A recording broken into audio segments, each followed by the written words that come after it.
हाँ भाई, ये ट्राइंगल टॉपिक है और उसके बारे में मैंने कुछ गोल्डन रूल्स कह सकते हैं हम इसे, नियर अबाउट अप्रॉक्स 30। तो वो तो नहीं बता। हाँ ठीक है, बोल।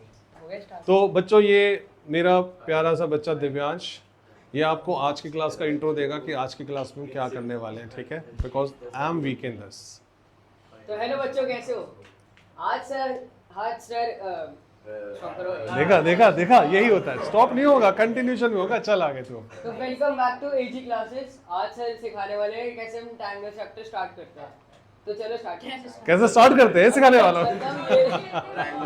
सर जैसे भी है भाई, ट्रायंगल बनाना। क्लास का सबसे मुश्किल पार्ट है इंट्रो देना। क्या मैं सीख लूं? हाँ मैं सीख लूं, मैं सीख तरह तुम लोगों से। अगली क्लास में तू देगा, ठीक है? चलो बच्चों, सामने ध्यान दोगे आप।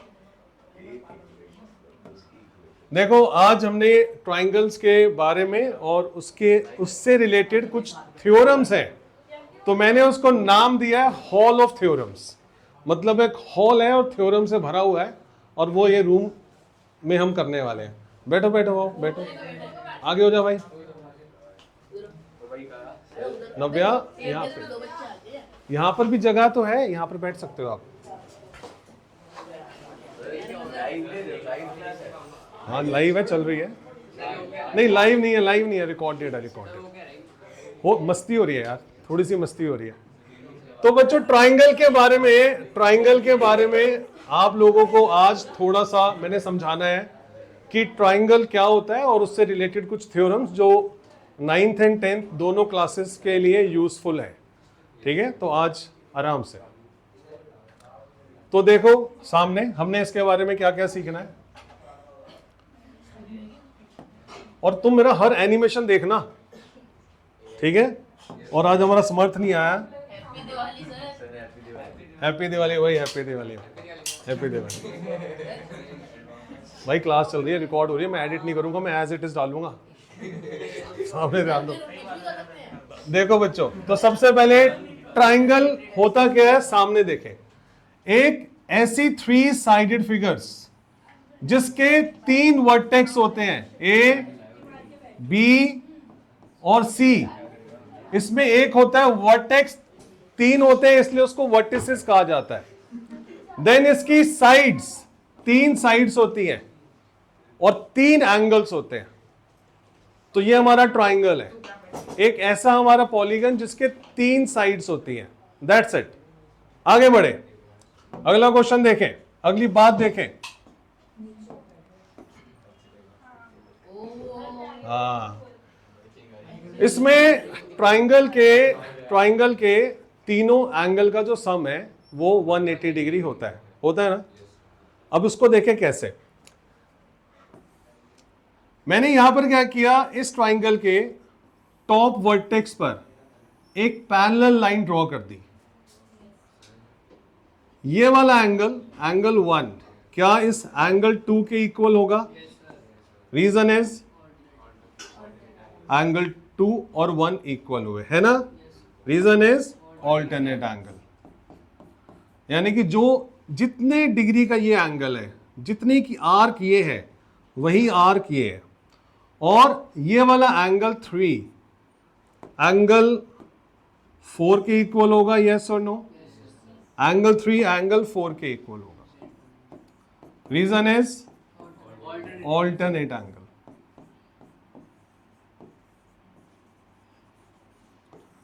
तो क्या एंगल 1 एंगल 4 नहीं, 4 नहीं, 4 तो हमने यहां यूज कर लिया।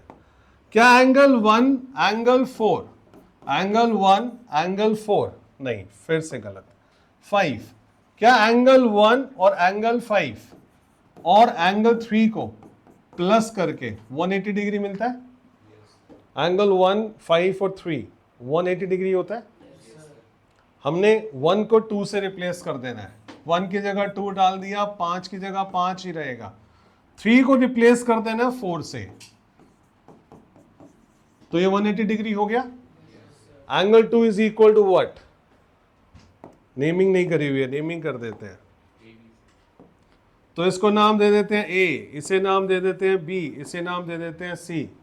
तो एंगल 2 की जगह लिख दो एंगल बी, एंगल 5 की जगह लिखो एंगल ए, और एंगल 4 की जगह आप लिखोगे angle C. This is equal to 180 degree.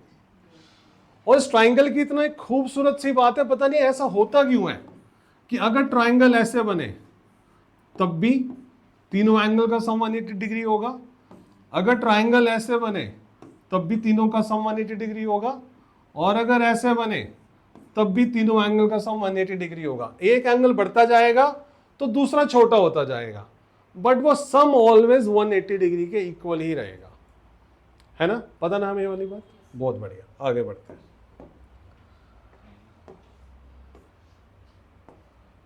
अब types of triangle by sides, side से इसकी पहचान कैसे होगी? नंबर 1, अगर तीनों साइड्स इक्वल हैं तो उसे क्या कहा जाता है? Equilateral triangle. और अगर दो साइड्स इक्वल हैं, जिसके स्पेलिंग मुझे, तो आप बताओ, सही है? एक एस ज्यादा हो गया, आइसोसेलेस ट्राइंगल। और एक ट्राइंगल कौन सा होता है? एक ट्राइंगल होता है स्केलीन, हाँ या ना? और स्केलीन का मतलब ये हुआ कि कोई भी उसकी साइड इक्वल नहीं है, तो स्केलीन ट्राइंगल। इसमें क्या होगा? All sides equal. इसमें क्या होगा? Two sides equal. और इसमें आएगा नो साइड इक्वल। ठीक है बच्चों, बढ़े आगे। अगला देखें, types of triangle by angles.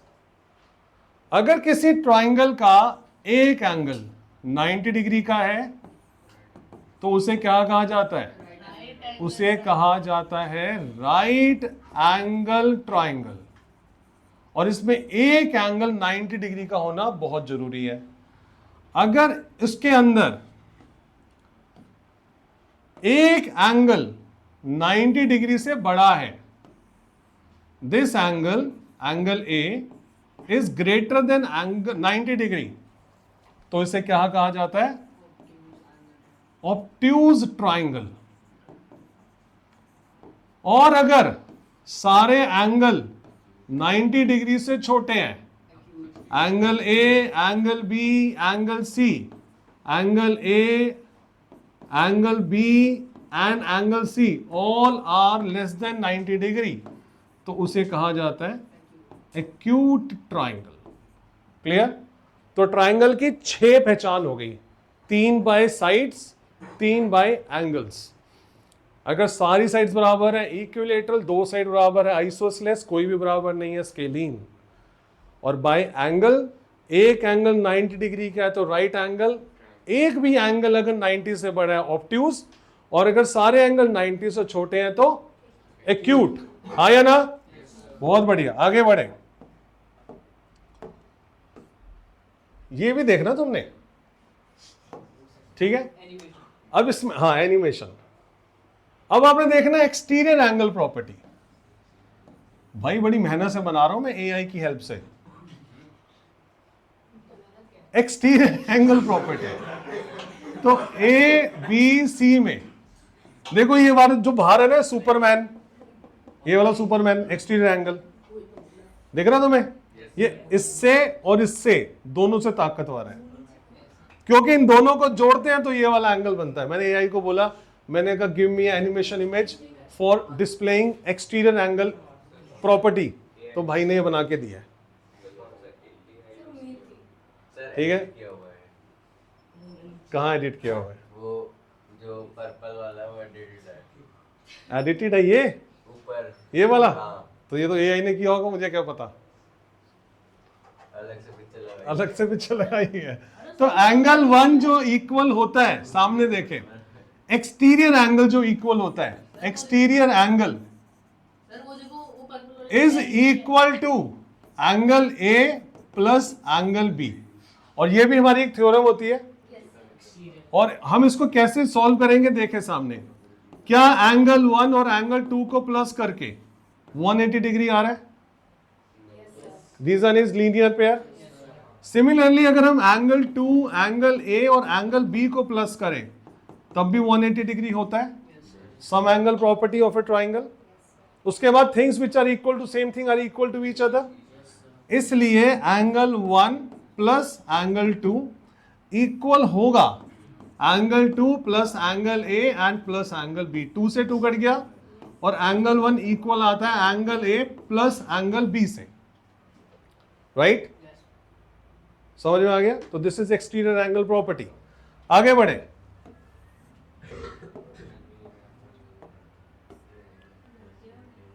हाँ जी, अब बच्चों एक है triangle inequality theorem. Triangle inequality theorem में क्या है?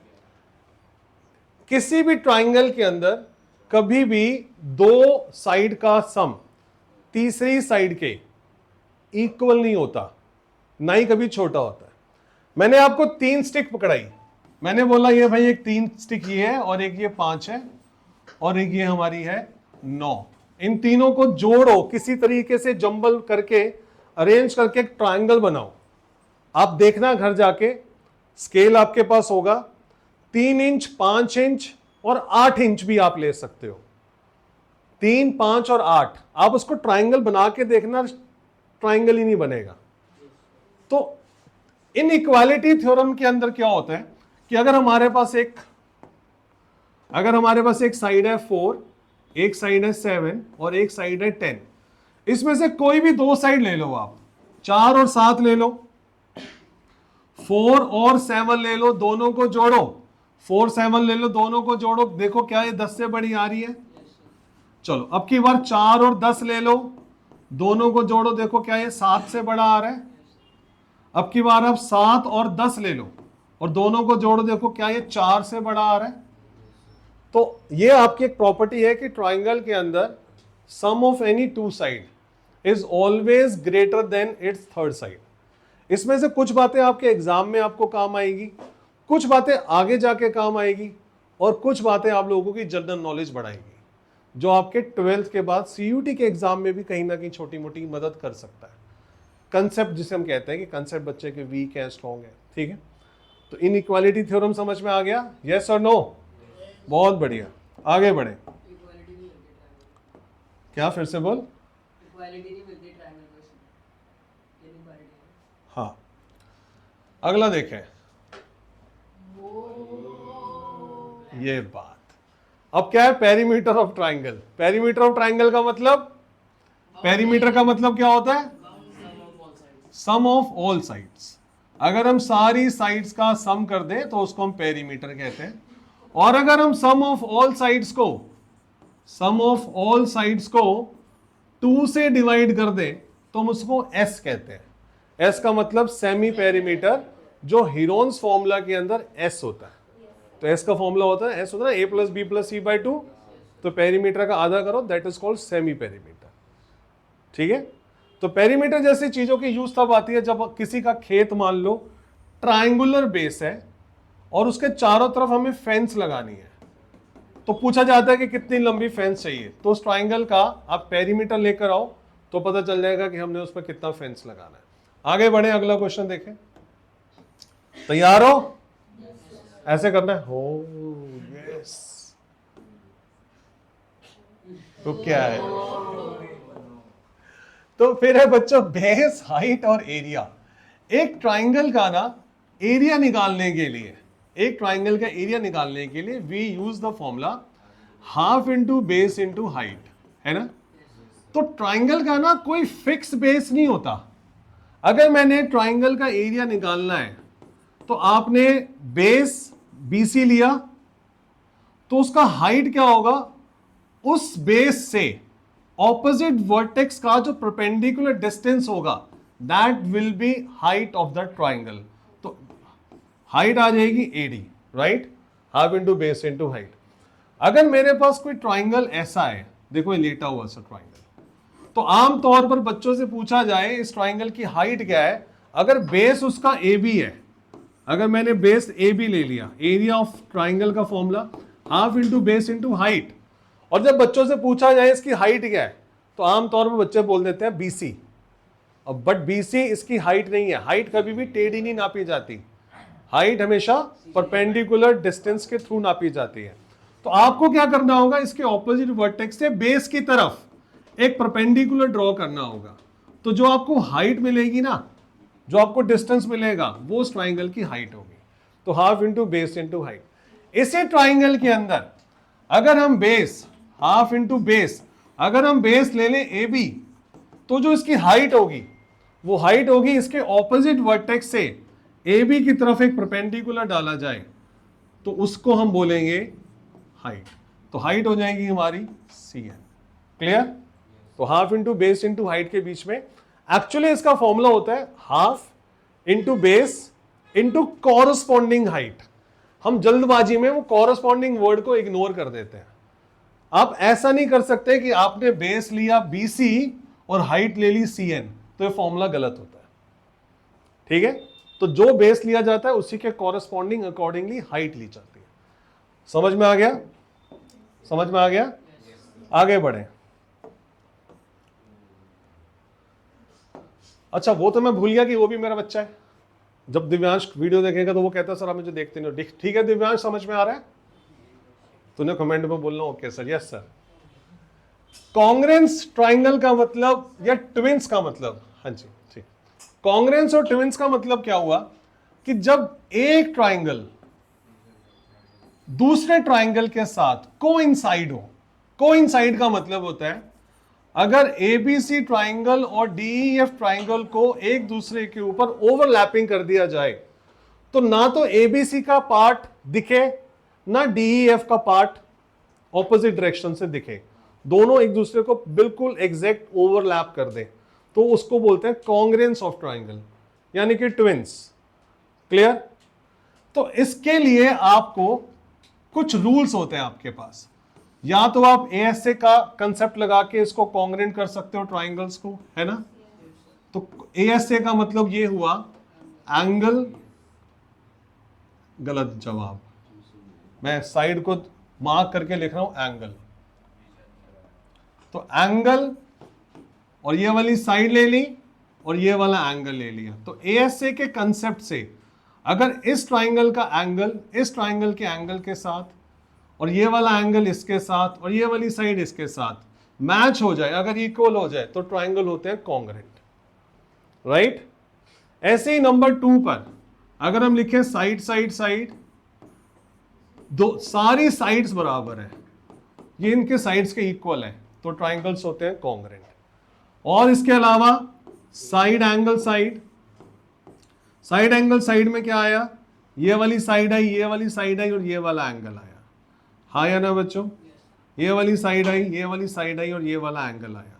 ये साइड इस साइड के बराबर, ये साइड इस साइड के बराबर, और दोनों साइड के बीच का जो एंगल है वो दोनों एंगल आपस में बराबर। 3 बात।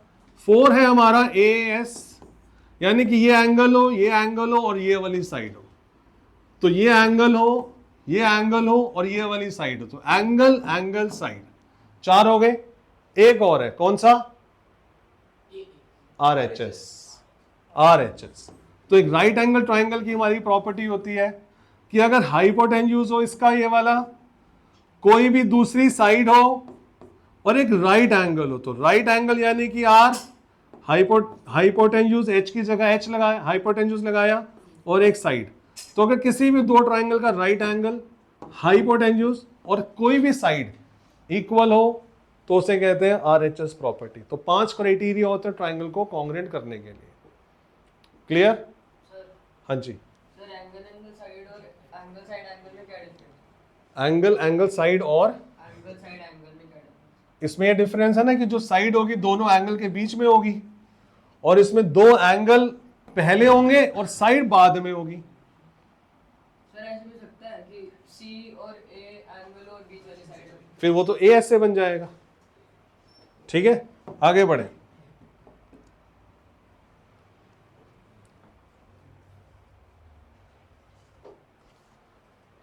चलो सामने देखो।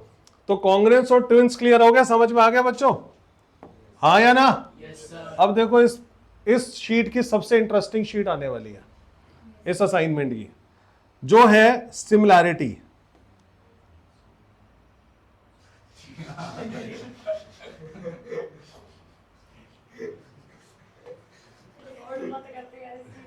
अब देखो, अब सिमिलैरिटी का मतलब आपको इससे क्लियर हो जाएगा कि सर सिमिलैरिटी का मतलब है साइज जब छोटा बड़ा हो सकता है बट दिखने में बिल्कुल एक जैसा। सिमिलैरिटी की हिंदी होती है समरूप, दिखने में बिल्कुल एक जैसे। इन दोनों इमेजेस के अंदर आपको इतना सा भी फर्क नजर आ रहा है? हाँ बता। नहीं, इस वाली इमेज और इस वाली इमेज में कुछ फर्क नजर आ रहा है? बताओ, आ रहा है या नहीं आ रहा? साइज का फर्क आ रहा है। तो जब दो ट्राइंगल दिखने में एक जैसे होते हैं बट साइज अलग होता है तो उसको कहते हैं सिमिलर। अगर साइज भी सेम हो गया, दिखने में भी एक जैसे हो गए, तो वो तो कॉन्ग्रुएंट होता है। बट ये वाले क्या होते हैं? वो अभी तक अपनी फोटो देखे जा रही है, सुन नहीं रही है मैं क्या कह रहा हूं, वो अपनी फोटो पे ध्यान है उसका। तो दो ट्राइंगल सिमिलर कब होते हैं? सामने देखोगे आप। दो ट्राइंगल को सिमिलर करने के लिए हमारे पास 3 क्राइटेरिया हैं। नंबर 1, अगर कोई भी दो एंगल बराबर हो गए, इस ट्राइंगल के ABC और DEF, अगर इस ट्राइंगल के कोई भी दो एंगल इस ट्राइंगल के बराबर हुए तो इसको बोला जाएगा कि these two triangles are similar. और सिमिलर का हमारा सिंबल होता है कि triangle ABC is similar to triangle DEF, that's it. ये आपको सिंबल लगाना है, ये लहर। नहीं, कॉन्ग्रुएंट का साइन तब होता है सर अगर आप इक्वल भी बीच में लगा दो और उसके ऊपर है कि इक्वल भी है। इक्वल का मतलब साइज भी इक्वल, और वो वाले साइन का मतलब है दिखने में एक जैसे इक्वल। तो अगर साइज भी इक्वल होगा, दिखने में भी एक जैसे होंगे तो वो कॉन्ग्रुएंट हो जाएगा, और अगर दिखने में एक जैसे होंगे तो सिमिलर होगा। क्या मैं ये नहीं बोल सकता कि these two pics are similar, है ना, but size is different, right? तो 3 क्राइटेरिया होते हैं ट्राइंगल को कॉन्ग्रुएंट करने के। Number 1, angle angle similarity. Number 2,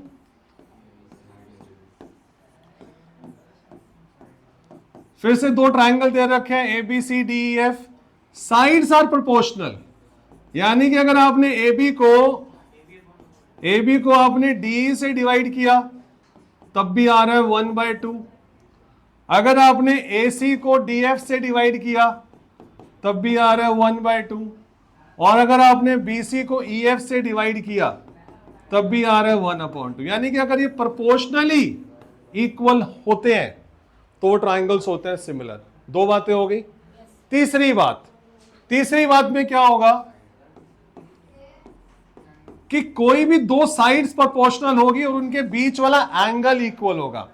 AB और AC की प्रोपोर्शन, AB अपॉन AC का प्रोपोर्शन इक्वल होगा DE और DF के प्रोपोर्शन के, और इन दोनों साइड्स के रेशो के बीच वाला angle containing between these two sides equal होगा तो वो ट्राइंगल होंगे सिमिलर।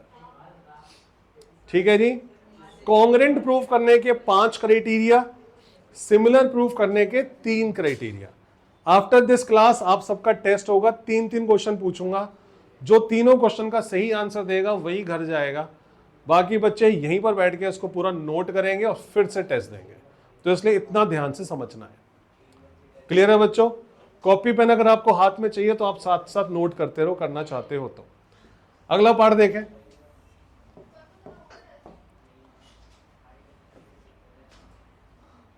हाँ जी, क्या लिखा है? वही जो मैंने शीट बनाई है उसके लिए कि यही आपको समझाने के लिए, लेकिन मैंने वहां पे खिचड़ी बना के समझा दी है। आपको समझ में आ गई है या दोबारा से बताऊं? सिमिलर ट्राइंगल का क्राइटेरिया एक बार दोबारा से बता दें। चलो देखो, दोबारा से देखो ठीक तरीके से। ये हमारे 2 ट्राइंगल है, फिर से हमारे 2 ट्राइंगल है, और फिर से हमारा 2 ट्राइंगल है। ये 2 ट्राइंगल सिमिलर कब होंगे? नंबर 1, ABCDEF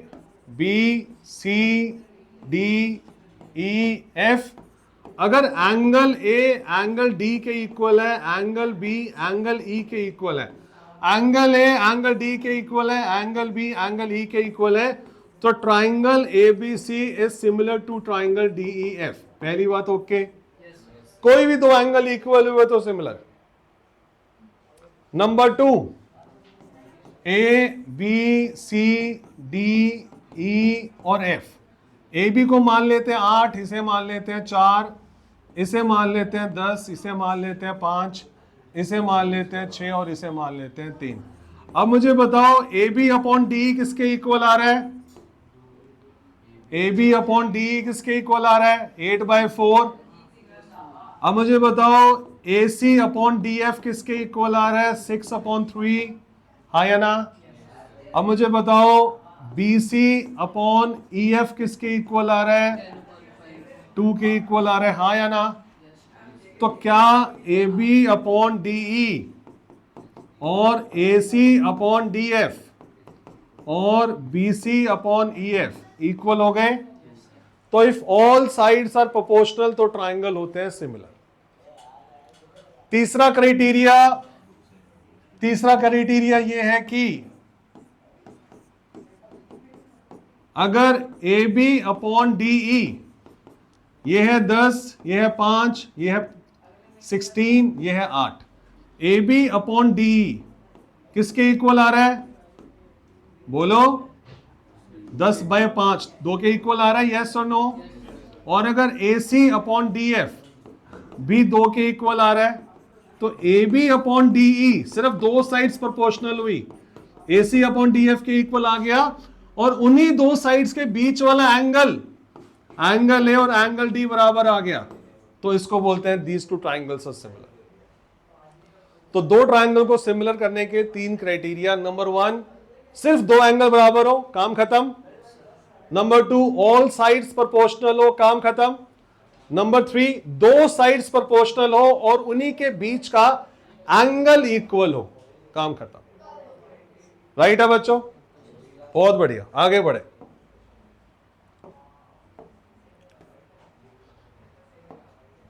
पाइथागोरस थ्योरम जानते हो कौन है ये? जिसने पाइथागोरस थ्योरम बनाई। तो A B C, angle B के सामने बी ले लिया, सी के सामने सी ले लिया, ए के सामने ए ले लिया, तो 90 डिग्री के सामने जो होता है उसको बोलते हैं हाइपोटेन्यूज। तो इसमें बी स्क्वायर इक्वल होता है सी स्क्वायर प्लस ए स्क्वायर के। पता है हमें ये Pythagoras theorem most important theorem है, पता नहीं कितनी बार और कितने चैप्टर्स में इसका इस्तेमाल किया जाता है। आगे बढ़े। Median theorem. मीडियन थ्योरम पता है क्या कहती है? पहले तो देखो मीडियन होता क्या है। अगर किसी वर्टेक्स को उसके ऑपोजिट साइड के मिड पॉइंट से ज्वाइन कर दिया जाए, D is the mid point, D is mid point of BC, D BC का मिड पॉइंट है, और अगर उस मिड पॉइंट को किसी भी साइड के मिड पॉइंट को ऑपोजिट वर्टेक्स से ज्वाइन कर दिया जाए तो उस लाइन को कहा जाता है मीडियन। क्या कहा जाता है? Median divides the triangle, median divides the triangle in 2 equal parts. 2 equal parts में इसे डिवाइड करता है। तो जैसे मान लेते हैं इस एडी की जो लेंथ है वो मान लेते हैं 10 और इसका बेस मान लेते हैं 20। तो area of triangle, area of triangle ABC कोई बताएगा क्या होता है? मैंने अभी भी बताया, half into base into height, yes और नो? तो हाफ लगाया, हाफ की जगह बेस की जगह लगाया 20 और हाइट की जगह लगाया 10। आंसर क्या आ रहा है? 100 सेंटीमीटर स्क्वायर आ रहा है। क्लियर? हाँ या ना बच्चे? ये 20 है। आगे बढ़े। अब मैं आपसे चाहता हूं कि आप मुझे एबीडी का एरिया बताओ। Area of triangle ABD formula क्या होगा? Half into base into height. Half as it is, base कितना है इसका? 10, because D is the mid point of BC, D is the mid point of BC, है ना? चलो देखें वापस। तो एबीडी का जब हम एरिया निकालेंगे half into base into height, तो अब की बार बेस कितना आएगा इसका? 10 आएगा, यस और no? Because D is the mid point. तो यहां पर आया 10। क्या इसकी हाइट बदली? हाइट नहीं बदली। तो यहां पर आंसर क्या आ रहा है? 50, यस और नो? सिमिलरली जब आप एडीसी का एरिया निकालोगे तो वो भी आएगा 50। तो इट प्रूव्स दैट कि median of a triangle divides it in 2 equal parts. Clear? और मीडियन का मतलब क्या होता है, समझ में आ गया बच्चों? हाँ या ना? बहुत बढ़िया, आगे बढ़े, अगला क्वेश्चन देखें। अगला है सेंट्रॉइड। सेंट्रॉइड किसे कहते हैं वही तो बताऊंगा ये क्या होता है। जब एक ट्राइंगल के अंदर 3 मीडियंस डाल दिए जाए,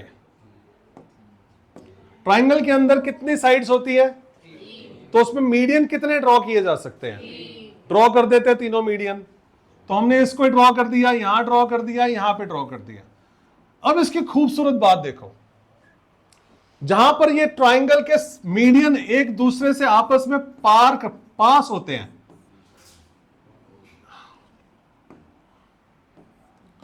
जहां से पास होते हैं वो पॉइंट इज कॉल्ड सेंट्रॉइड। और ये सारे के सारे सेंट्रॉइड 2:1 की रेशियो में चले जाते हैं। यानी कि अगर AD की जो वैल्यू है वो 30 है, तो AO कितना हो जाएगा? AO 20 हो जाएगा। और DO कितना हो जाएगा? DO 10 हो जाएगा। ये वो वाली बातें हैं कि अगर आप लोगों ने आज सीखी ना, तो जब हम क्वेश्चंस कर रहे होंगे तब आप लोगों को इसको समझाने के लिए मुझे टाइम नहीं लगाना पड़ेगा। तब आपको पहले से पता होगा। मैं बोलूंगा सेंट्रॉइड, आप बोलोगे yes sir we know it about, no we know about it. Clear? तो उस वक्त नहीं समझाना पड़ेगा कि सेंट्रॉइड क्या होता है। तो सेंट्रॉइड क्या हुआ? जहां पर एक ट्राइंगल के तीनों मीडियंस एक दूसरे को पास करते हैं, concurrent point of these 3 medians. और इनकी किस रेशियो में डिवाइड करते हैं? ये 2:1। तो बताओ, अगर BF 9 है, अगर BF की वैल्यू 9 है, 9 सेंटीमीटर, तो बताना BO कितना होगा? BO क्या होगा? 2:1 की रेशियो है, 2:1। यानी कि 3 हिस्से करके 2 से मल्टीप्लाई कर दो, 2:3, तो 6 आंसर आएगा। समझ रहे हो? बहुत बढ़िया, आगे बढ़े। अगला है angle bisector theorem. Angle bisector theorem, मजा नहीं आया मुझे इसमें। एंगल बाइसेक्टर थ्योरम क्या होता है कि अगर हम किसी भी ट्राइंगल के अंदर किसी एक एंगल का बाइसेक्ट कर दे, इक्वल कर दे, यानी कि ये अगर एंगल अल्फा है तो ये भी एंगल अल्फा है, एंगल बाइसेक्टर थ्योरम, तो ये sides AB upon AC equal होती है BD अपॉन DC के, BD अपॉन DC के इक्वल होती है एंगल बाइसेक्टर थ्योरम। राइट? तो अब आपने मुझे बताना है कि अगर ये है 10 और ये है 18, ये वाली साइड है 20, तो बताओ BD क्या होगा? कोई बता पाएगा? तो AB की जगह क्या रखोगे आप? AC की जगह क्या रखोगे? BD की जगह क्या रखोगे? X मान लो, BD को X मान लो, तो DC कितना हो जाएगा? 20 माइनस X। यस और नो? यस और नो? कैलकुलेट करोगे आपको X की वैल्यू मिलेगी। तो एंगल बाइसेक्टर थ्योरम याद रहेगा, इन दो साइड्स की रेशो डिवाइड बाय नीचे जो सेगमेंट्स बन रहे हैं उसकी रेशो के इक्वल। पूछूंगा आफ्टर द क्लास।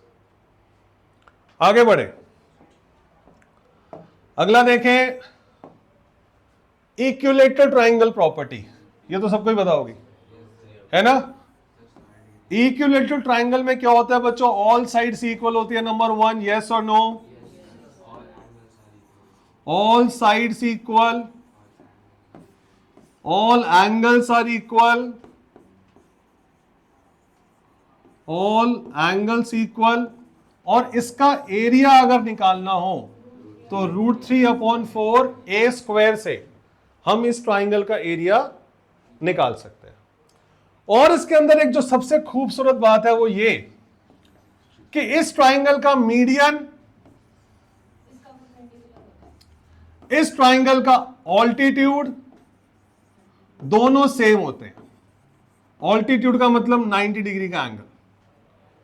तो इसका ऑल्टीट्यूड डाला जाए या मीडियन डाला जाए वो दोनों सेम होते हैं। ठीक है, आगे बढ़े।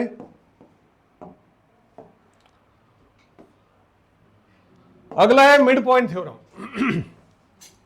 मिड पॉइंट थ्योरम ये कहती है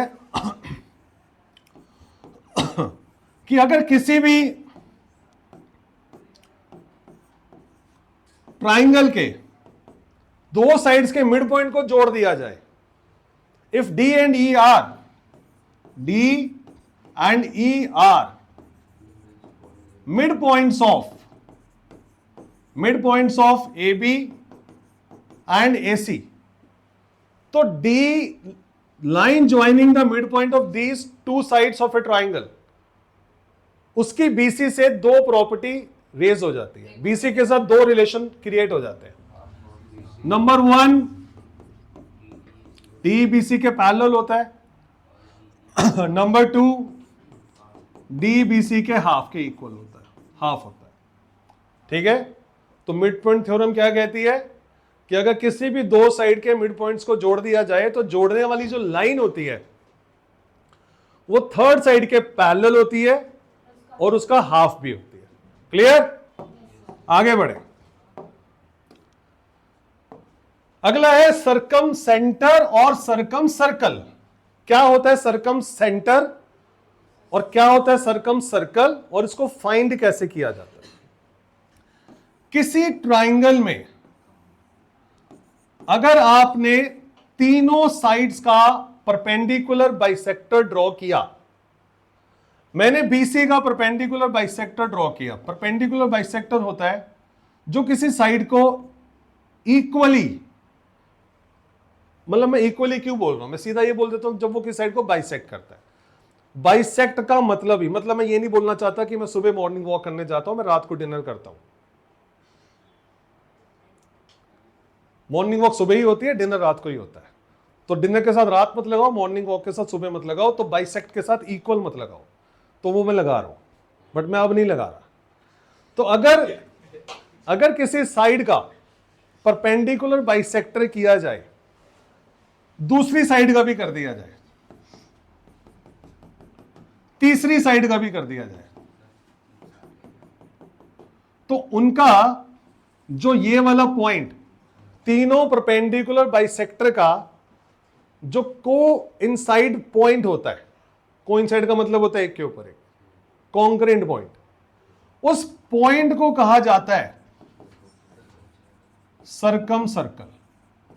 और अगर यहां पे कंपास रखकर, यहां पे पेंसिल रखकर एक सर्कल को ड्रॉ कर दिया जाए तो उस सर्कल को कहा जाता है, सरकम सर्कल लिख दिया मैंने, नहीं, दिस इज सरकम सेंटर।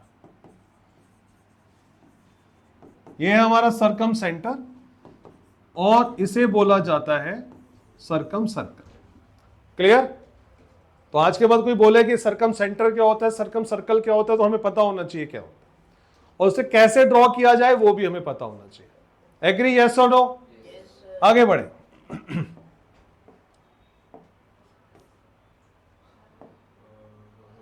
अगला है इन सेंटर और इन सर्कल। जैसे अभी मैंने ट्राइंगल की साइड्स का परपेंडिकुलर बाइसेक्टर डाला, अगर हम एंगल्स का बाइसेक्टर डालें, परपेंडिकुलर वर्ड को हटा दो, एंगल बाइसेक्टर्स डालें तीनों का, तीनों एंगल को बाइसेक्ट कैसे किया जाता है? यहां पर कंपास रखी, यहां पेंसिल, यहां पे कंपास रखी, यहां पे पेंसिल, ऐसे ही यहां पर बाइसेक्टर डाला और ऐसे ही यहां पर बाइसेक्टर डाला, तो ये जो पॉइंट आया, एंगल बाइसेक्टर का जो कॉमन पॉइंट आया, उसे कहते हैं इन सेंटर। क्या कहते हैं? और अगर यहां पे कंपास रखकर और यहां पे पेंसिल रखकर आपने एक सर्कल ड्रॉ किया जो ट्राइंगल के अंदर बनता है, उसे क्या कहते हैं? इन सर्कल। क्लियर? सरकम सर्कल कैसे बनेगा? साइड बाइसेक्टर से। इन सर्कल कैसे बनेगा? एंगल बाइसेक्टर से। साइड बाइसेक्टर का जो कॉमन पॉइंट है सरकम सेंटर, एंगल बाइसेक्टर का जो कॉमन पॉइंट है इन सेंटर। अगला आएगा ऑर्थो सेंटर। आपको लग रहा होगा ऑर्थोपेडिक्स तो नहीं पहुंच गए हम। ऑर्थो सेंटर क्या होता है बच्चों?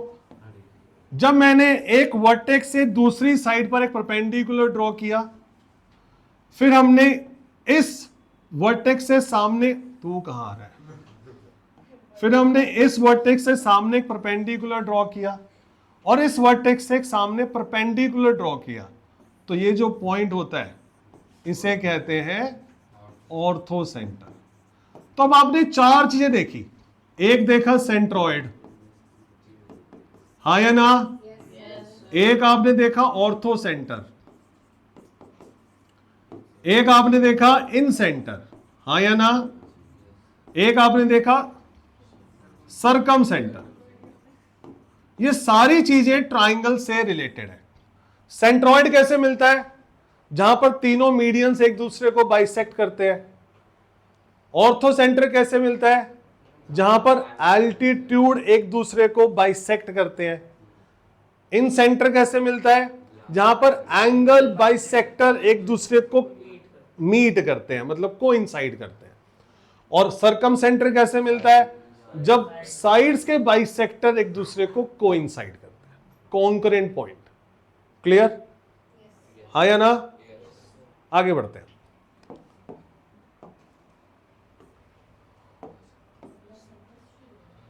हीरोन्स फॉर्मूला हम सबको मालूम है।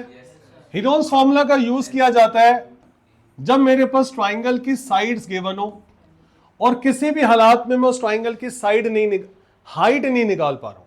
अगर मेरे को इसकी हाइट मिलेगी तो I will use formula half into base into height to calculate area of this. लेकिन अगर साइड से गिवन है तो मुझे हीरोन्स फॉर्मूला यूज करके इस ट्राइंगल का एरिया निकालना पड़ता है, जिसमें मुझे सबसे पहले एस निकालना होगा। एस का फॉर्मूला होगा ए प्लस बी प्लस सी अपॉन 2, सेमी पेरीमीटर हम इसे कहते हैं। और उसके बाद हम इसका एरिया निकालेंगे, जिसका फॉर्मूला रहेगा एस, एस माइनस ए, एस माइनस बी और एस माइनस सी। ये हमारा एरिया ऑफ ट्राइंगल निकल जाएगा। क्लियर है बच्चों? आगे बढ़े।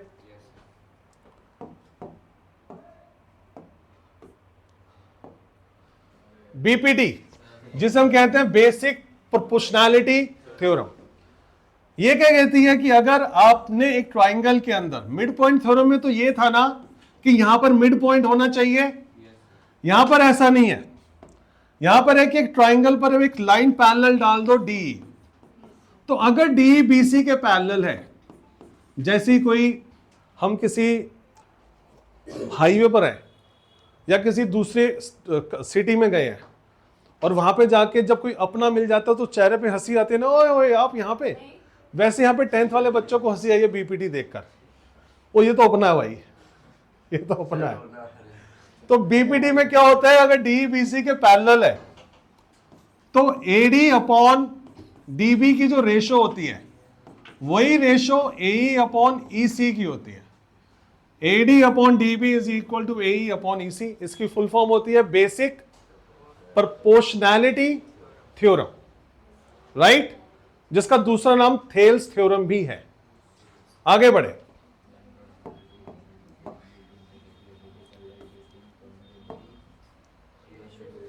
राइट ट्राइंगल की साइड्स की रेशोस को अगर निकाला जाए, ये हमारी राइट ट्राइंगल की साइड्स है ए बी सी, यहां पर है एच, यहां पर है पी, यहां पर है बी। तो अगर P को H से डिवाइड किया जाए या B को H से डिवाइड किया जाए या फिर P को B से डिवाइड किया जाए या फिर इसका उल्टा कर दिया जाए, H को P से डिवाइड और H को B से डिवाइड और B को P से डिवाइड, फिर खुशी आई ना? खुशी आई ना? तो जब ट्राइंगल की साइड्स की रेशो निकाली जाती है तो उसका क्या कंसेप्ट होता है? जो थीटा है ना, थीटा के सामने वाला परपेंडिकुलर होता है, जो हमने थीटा लिया, तो P अपॉन एच इक्वल होता है साइन थीटा के, B अपॉन एच इक्वल होता है कॉस थीटा के, ये इक्वल होता है टेन थीटा के, और H अपॉन बी इक्वल होता है कॉसेक थीटा।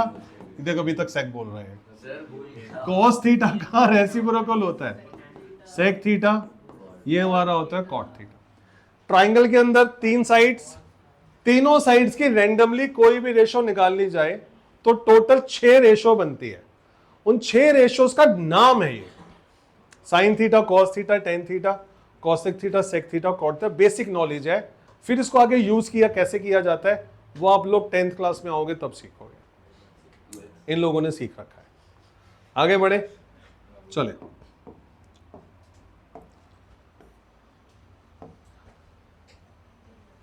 ट्रिगोनोमेट्री का यूज करके एक ट्राइंगल का एरिया कैसे निकाला जाए।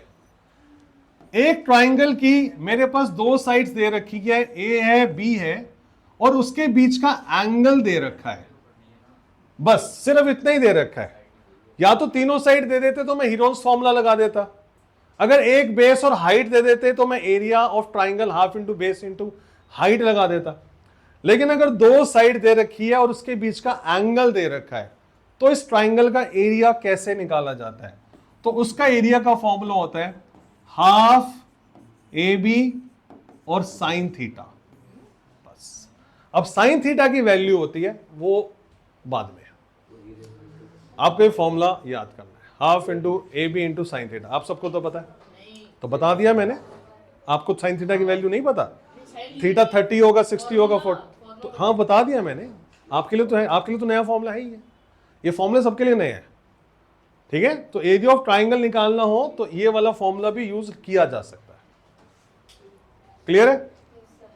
एरिया ऑफ कौन सा चैप्टर है वो, क्या जो तुझे एरिया रिलेटेड टू सर्कल, जब चैप्टर शुरू होगा तब मैं ये वाला फॉर्मूला उसमें यूज करवाऊंगा, ठीक है। आगे बढ़े, अगला क्वेश्चन देखें। सरकम रेडियस फॉर्मूला। सरकम रेडियस फॉर्मूला का मतलब ये सरकम, हाँ जी, सरकम रेडियस फॉर्मूला का मतलब ये कि अगर कोई ट्राइंगल है, अगर कोई ट्राइंगल गिवन है और उसका सरकम सर्कल गिवन है, ट्राइंगल की तीनों साइड्स गिवन है 6, 6 और 6, मान लो ये एक इक्विलेटरल ट्राइंगल है, तो आपने इस सर्कल का रेडियस बताना है कितना होगा। आपने बताना है OB कितना होगा या OC कितना होगा या OA कितना होगा। सीधा रेडियस निकलेगा, सरकम रेडियस फॉर्मूला। सरकम रेडियस फॉर्मूला लगाने के लिए आपने क्या करना है, ABC 6 multiply 6 multiply 6, 6 multiply 6 multiply 6 और 4, and A stands for area of triangle. अब इस ट्राइंगल का एरिया निकालना है, तो इस ट्राइंगल का एरिया क्या निकलेगा, √3/4 A²। हाँ या ना, तो ये आया √3 मल्टीप्लाई 36 डिवाइड बाय 4, कटिंग करके आ गया 9√3। तो यहां पर आपने डालना है 9√3। तो रेडियस आपका निकलेगा 2 to the 4, 2 3 the 6, 2 1 the 2, 2 3 the 6, ये 3 इससे कैंसिल हो गया। 6/√3, इसे आप कर लो रैशनलाइज, यह आ गया 6√3 डिवाइड बाय 3, कटिंग कर दी, आंसर आया 2√3। तो इस सर्कल का जो रेडियस होगा वो आएगा 2√3। सरकम रेडियस निकालना होगा, आपके यूज होगा ये सर्कल वाले चैप्टर में, ठीक है। हाँ जी, अगला क्वेश्चन देखें। फिर है इन रेडियस निकालना हो। सरकम रेडियस कौन सा, जो ट्राइंगल के चारों तरफ बनता है, उस सर्कल का जो रेडियस बोलेंगे उसे बोलेंगे सरकम रेडियस। और वो ट्राइंगल जो, वो सर्कल जो ट्राइंगल के अंदर बनता है, इस ट्राइंगल के अंदर बन रहा है और साइड्स हमें दे रखी है ABC,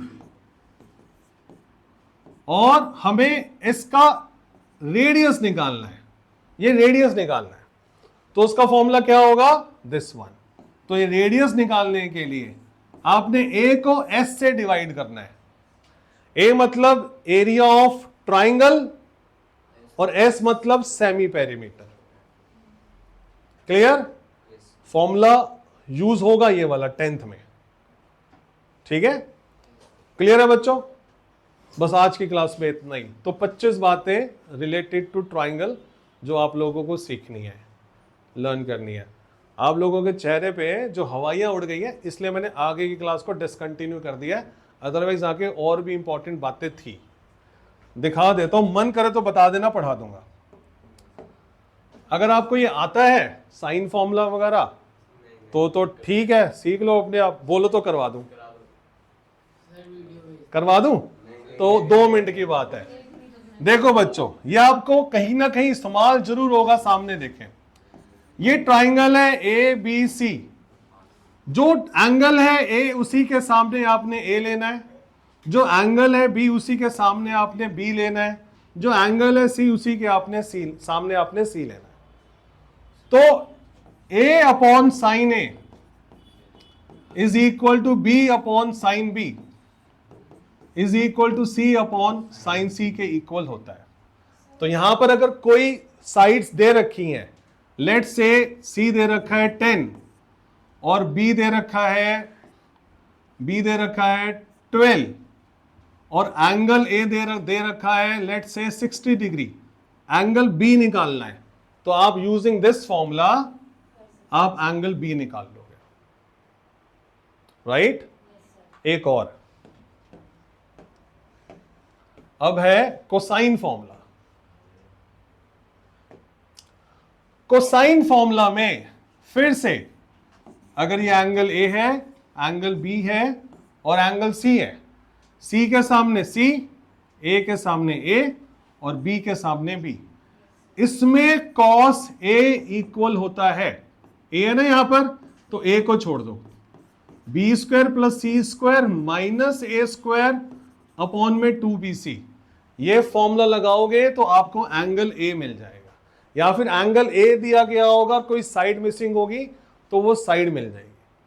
ऐसे अगर आपको कॉस बी का फॉर्मूला लगाओगे तो बी होगा तो बी बाद में आएगा, ए स्क्वायर सी स्क्वायर माइनस बी स्क्वायर नीचे 2ac आएगा। और अगर कॉस सी निकालना होगा तो a square plus b square minus c square नीचे आएगा 2a। ये हमारा कोसाइन फॉर्म। तो ट्राइंगल से रिलेटेड चाहे वो किसी भी लेवल का हो, चाहे वो 8th लेवल का हो या वो 12th लेवल का हो, वो सारा मैंने आप लोगों को इस वीडियो में समझाया है। तो आप अपने कलेक्शन में रखना, कभी ट्राइंगल से रिलेटेड उसकी कोई प्रॉपर्टी कुछ आप भूल जाओ तो आप इसमें से दोबारा से रिकॉल कर सकते हो। ठीक है बच्चों, thank you, thank you. Introduction कैसा था इस लड़के का? क्या बकवास? आवाज आ रही है बकवास?